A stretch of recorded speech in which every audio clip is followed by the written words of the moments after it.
Hello everyone. Once again back in the continuation of the video of interview question preparation. In this a long journey of 200 questions, we have already done 3 episodes, okay, in which we started with from basics, covering basics of it, then input output, and after that if and else for loop on that. Now we are continuing it, and not to make a very long video, so I have cut down into 2 videos. So let's directly dive into the screen and let's see that. So here is the next question for us. Write a program to build on the unique combinations of 2 digits from 1 to 4. For example, 1, 2, 2, 3, like that. We need to print the unique combinations. So for example, we will just write here for I in range of 1 to 5 because I want it from 1 to 4. And same way for J in range of 1 to 5 in the same way. Okay, now I would just make a small change here. That is, we are going to print here I and j, print I, comma j. But in this, see that it wants unique combination. So 1, 1, it is not unique like the values are repeating here. Okay, so we need to make sure that this 1, 1 is not there. Like it should be unique I and j. So to do that, very simply, I would just write here a simple if condition that if I is not equals to j, in that case only print I comma j. And yes, we got the answer. So unique combinations here, it means that, okay, I and j should not be same. If you want that 1, 2 is printed, 2, 1 should also not be there. Okay, that also we can do that. So we have checked here I comma j, and we can keep that values in some place, and we can check whether that values are appearing again. Okay, now if you want only the unique values here, like 1, 2 is there, 1, 3, 1, 4. Now you don't want 2, 1 also. So in that case, you can change the J range here. You can mention that like 1 is already covered. So don't start from it. We can say that. So see what would be the unique values from this 1, 2, 1, 3, 1, 4. Now 2, 1 is already there. So I would remove it. Then we will have 2, 3, 2, 4. Okay. Now we would have here 3, 1 is already there. So we will not take 3, 1. Okay. 3, 2 is already there. So we will not take that. 3, 4 is not there. So we will take 3, 4. Okay. Then 4, 1 is already there. 4, 2 is already there. And 4, 3 is already there. So basically, if you pay attention here, this is your I, this is your J. This is your I, this is your J. Now, whenever the I value, the J should start from C. Look at this J. Okay, look at this J. You need to find this pattern. Now, J should be greater than I plus 1. So see, I here is 1. So J should start from I plus 1. Here J is 2. So this value should start from I plus 1. Here I is 3. So J value should start from I plus 1. So in short, what you need to do, instead of writing range of 1 to 5, I would just do here I plus 1. This pattern you need to find out that what pattern is repeating. That's it. And you would get exactly the same answer which we wanted. Okay, all the unique elements only. That is 1, 2, 1, 3, 1, 4, then 2, 3, 2, 4, and 3. So that was the question. So you, according to what interview wants, you can change that. Now coming to the next question, write a program to print whether a given number is prime or not. So we have already seen that how to check a prime number. So you can watch the previous video. In that case, you can simply just check here a simple thing also. Let's say we have taken n equals to a number. Let's say 56. We want to find if it is prime number. Prime number means that it doesn't have any divisor. Okay, it is not divisible by any number. So we will just check it. So for I in range of, we will start it from 2. Okay, we'll go till the number that is n. Okay, and we will check that if n divided by 2 modulus 2, sorry, if n modulus I is equals to 0, in that case we will break. Okay, we will break this thing, print not a prime number. Okay, and we will break the loop, and we have already seen that else we will just print it is a prime number. So how we did that? Okay, let's see that not a prime number, it has printed that. So prime number, let's say 7 is a prime number. Let's see that. Yes, it's a prime number. So how we were able to do that? Just simply we run our for loop from checking each and every number from 2 till the n last. So from 2 till 7. Okay, now if the number n, that is 7, modulus, we will start from 2, then 3, then 4, then 5, then 6. If this is the case, okay, if the divisible of any one of it is 0, which means that it is not a prime number, and we don't need to check for further case. So we are breaking it. And if the loops does not break, it would go to the else part and it would print it is a prime number. This complete explanation I have explained in the previous videos of the same series. So watch each and every question to get the better understanding. Very good. Okay, now you can check for number. If the number is 1 and 2, you can write that if conditions. That is very simple. Now we will check the next one. User has provided two numbers. You have to find HCF for that two numbers. Coming to the part of HCF. Now what is HCF? HCF stands for highest common factor. Okay, highest common factor. Now, what do you mean by highest common factor? Let's say imagine that we have two numbers and the two numbers are, for example, let's take anything 12 and 24. So we will first find the factors for it. What do you mean by the factors? So in short, factors means the number which is divisible by this.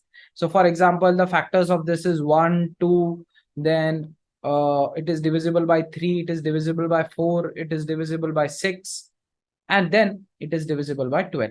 Same way for 24, it is divisible by 1, 2, 3, 4, then 6, then 8, okay, and then 12 also. So we need to find the highest common factor in both of them, and the common factor for both of them is this 12. So in this way, we can able to find the highest common factor. We will see that the highest common factor between 12 and, so if we type on HCF of 12 and 24, okay, you would see that it would come out to be 12. So the 12 factors and 24 factors, they are 1, 2. Now we need to find common in them.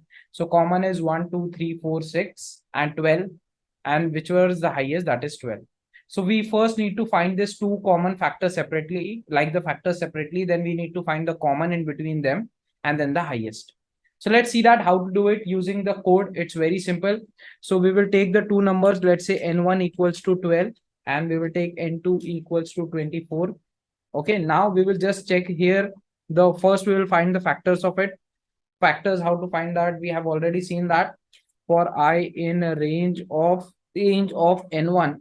Okay, we will go from in the range of n1 plus 1. We will start from 1. Okay, you can start from 2 also because 1 would be common for every one of them. But yes, let's start from 1.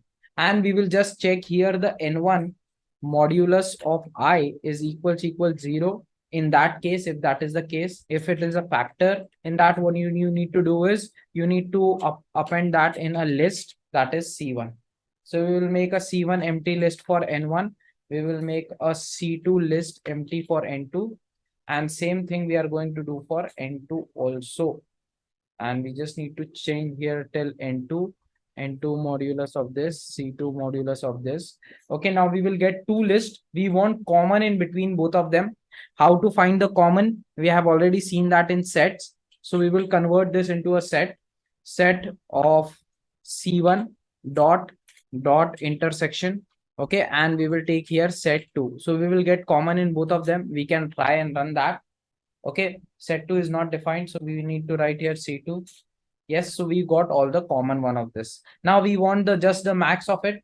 So we will just write here, we will just take the max of this. So max, and we will put inside this complete stuff.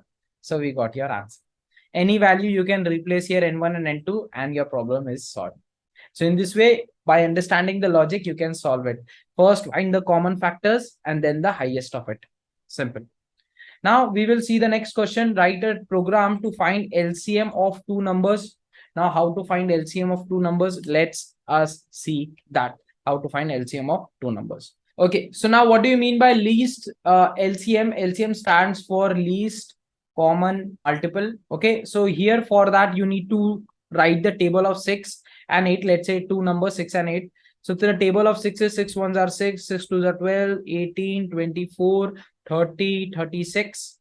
And for 8, it is 8 twos are 16, threes are 24. Okay, then 32, then 40, then 48. Now see the common multiples in both of them. What are the common multiples here? 24 is there here, 24 is there here. Okay, so the common multiple, the least common multiple is 24 here, the least value that is common in both of them. So yes, we got that. Let's see, LCM of 6 and 8 is 24. Okay, now we need to code this once we have understood that. So to find the LCM of a number of two numbers, first we will take two numbers. Let's say n1 equals to 6 and let's say n2 equals to 8. Okay, now we will first find whichever is the maximum out of it. So the max of n1 comma n2, we will find out that. Let's keep that in M for now, the maximum value, whatever is there out of this. Okay.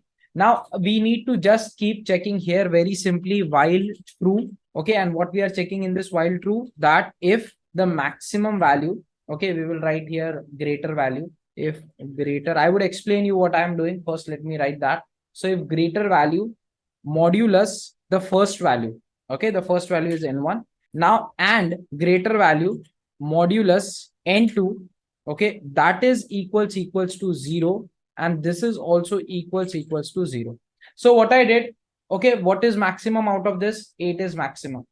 Now I'm checking here is 8 modulus 6 equals 0, and 8 modulus n2, that is again 8, that is equals 0. So this condition is correct, but this is not correct. So this 8 is not the LCM. Okay. But if this condition is true, then your greater value becomes LCM. So you can just simply write here that LCM equals to the greater value. Okay, that is greater. And we don't need to run the loop now. We got our LCM. We will break the loop. Okay, in that case, in this case now where we didn't found this condition does not fulfill. So we would try to increase this value. We will increase the 8 to 9. Okay, so we will make this. Now we will, after this, we will check 9 modulus 6 and 9 modulus 8.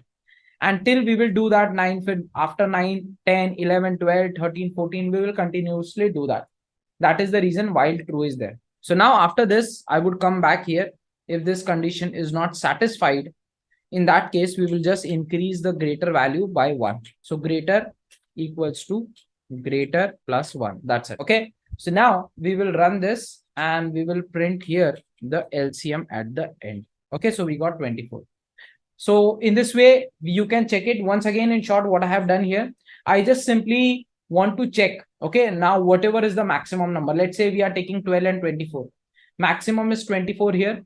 Now I would check 24 divided by 24 and 24 divided by 12. Both of them would give you 0. That is the reason 24 would be your LCM. If it is not the case, let's say here it is 25. Now we will check here 25 divided by 25 and 25 divided by 12. Now in both of this case, it is 0. This is not 0. This is divided by 12. Okay, so we will now increase this value. We will make it 26. Now we will check here 26 mod 25, 26 mod this. Whichever, if both the case we get 0, then it is done. So you can try that 25, 25 and 12. What would be the LCM? 300 is the LCM. Okay, you can check that LCM of 25 and 12, and that would come out to be 300. So in this way, we made LCM easy. Let's see the next question now. Write a program that takes a user input of 3 angles and find out whether it can form a triangle or not. Now you need to understand the triangle properties for this, which is considered to be a right triangle or not. Okay, what are the properties of a correct triangle? That the sum of all the 3 sides, okay, the sum of all the angles of the triangle should be equals to 180. That is the condition. So if 3 angles are given, they should make total 180. So we will just take 3 angles from the user. So A, comma B, comma C. Let's say we have already the values 40, comma 120, comma 20. Okay. So these are the values that we have. Now we will just check here if A plus B plus C is equals to 180. Okay, that we need to check. And along with that, we need to check more conditions that and A should not be equals to 0, and B should not be equals to 0, and C should not be equals to 0. Okay, basically we are saying that here that any one side should not be equals to 0, any one side should not be equals to 0, and we are saying that the sum of 3 sides should be equals to 180. If this is the case, then then we can say that yes, triangle can be made. Else we will say that print cannot make a triangle. Simple as that. So this three conditions are required. And yes, we made this 180 total sum. So we understood that we can make a triangle. Let's say if one side is very big, you cannot make a triangle in that case. If one angle is very big. Okay. Now let's see how many questions are left. Still a lot of questions are left. So we will again break the question, this video into third part also. So we will see that in the third part. Thank you so much, everyone. Keep smiling. Bye bye. Take care.